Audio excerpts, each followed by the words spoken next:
Hey everybody, it's Joe from greenlightsound.com, and today I've got a really simple and quick tip to give your bass some depth and some width in the mix without destroying its mono compatibility or messing up the low end in any way. And that's by adding two simple plugins that every DAW has built in to get you some really wide and big bass sounds.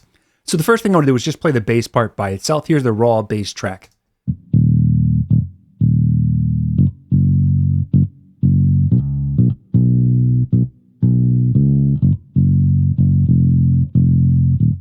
It's got a little bit of EQ and compression on it, but that's about it.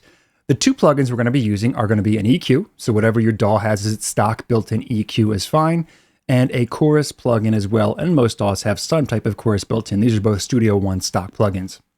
Of course, you can feel free to use third-party plugins if you choose. There are different sounding choruses out there that may achieve some slightly different effects, but you get the basic idea with these basic stock plugins that we've got.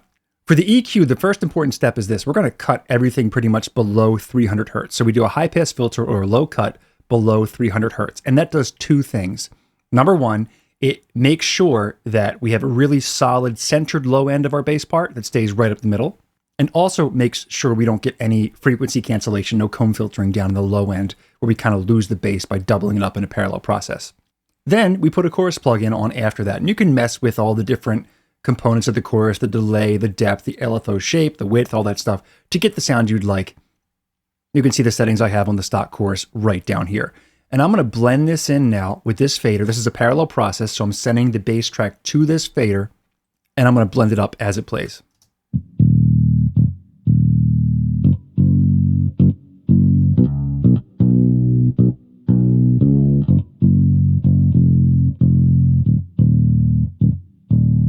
So it can be really low and subtle if we want, or really high and obvious.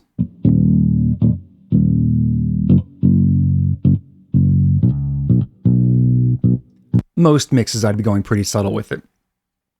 Now I'm going to use the solo and mute buttons here on the channel to bypass it on and off as it plays.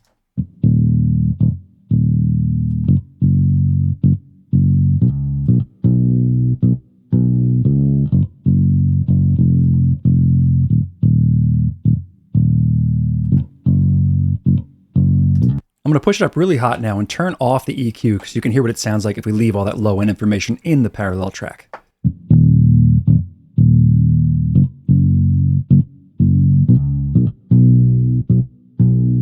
Of course, it's louder because we have all that low energy in there, but it's also kind of unwieldy. It's too wide. It's too much going on.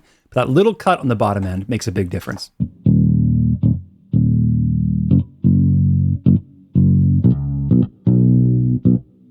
We get the nice chorusing effect without the bottom end being really wide with it.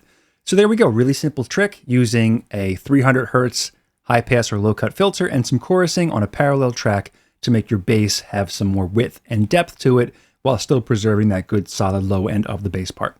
If you have any questions or comments, let me know down in the comment section. Don't forget to subscribe if you haven't done so already so we can keep you in the loop as to what's coming up next, and I'll see you in the next one.